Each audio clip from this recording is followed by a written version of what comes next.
power, influence, chaos. There's a game being played right in front of our eyes, and most people have no idea they're just pawns on the board. What if I told you Donald Trump's stance on Gaza isn't what you think? That behind the headlines, the tweets, and the outrage, there's a deeper, more unsettling truth? One that connects money, war, and a global strategy no one dares to say out loud. Trump once said, "We're going to take care of it." Believe me. Take care of what? And for whom? Buckle up. Because by the end of this, you'll never see politics the same way again. The game behind the game. If you want to understand what's happening with Gaza, forget the speeches. Follow the money.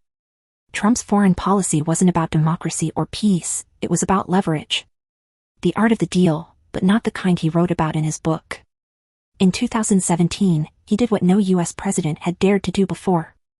He moved the U.S. Embassy to Jerusalem, recognizing it as Israel's capital. The world watched in shock. Protests erupted. The death toll rose. But while people debated the morality of the move, the real question was never asked. Was it really about Israel? Or was it about something much bigger, something transactional? The $110 billion distraction. Here's what most people missed.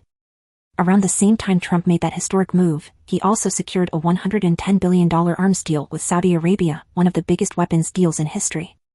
Coincidence? That money didn't just sit in a vault somewhere. It turned into weapons. Weapons that flowed into Yemen. Syria. Gaza? Maybe. Because here's the ugly truth.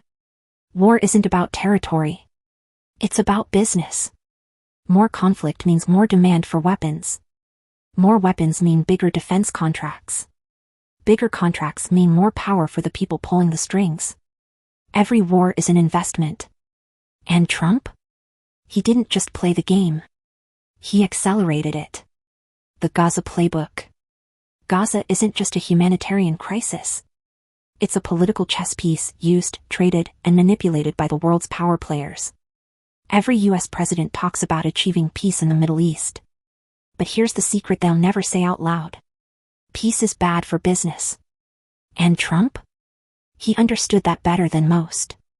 That's why, under his administration, $200 million in aid was cut from Palestinian programs. Gaza's economy was choked to the brink.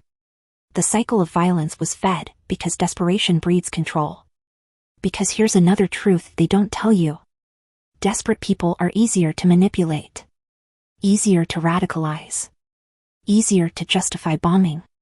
It's the same formula, over and over again. Step 1, create instability. Step 2, offer the solution. Step 3, profit. The hard truth. So, what does this all mean? That Trump was the mastermind behind it all? No.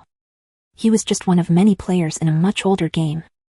A game where conflict isn't a failure, it's the plan. While the media feeds you outrage, the real story, the one about who profits, who manipulates, and who truly wins, stays hidden in the shadows. But now? Now you know. And the real question is, what are you going to do with it? Do you think Trump's Gaza policies were strategic or reckless? Drop a comment below. And if you want to hear more of the stories they don't want you to know, hit subscribe. Because this is just the beginning.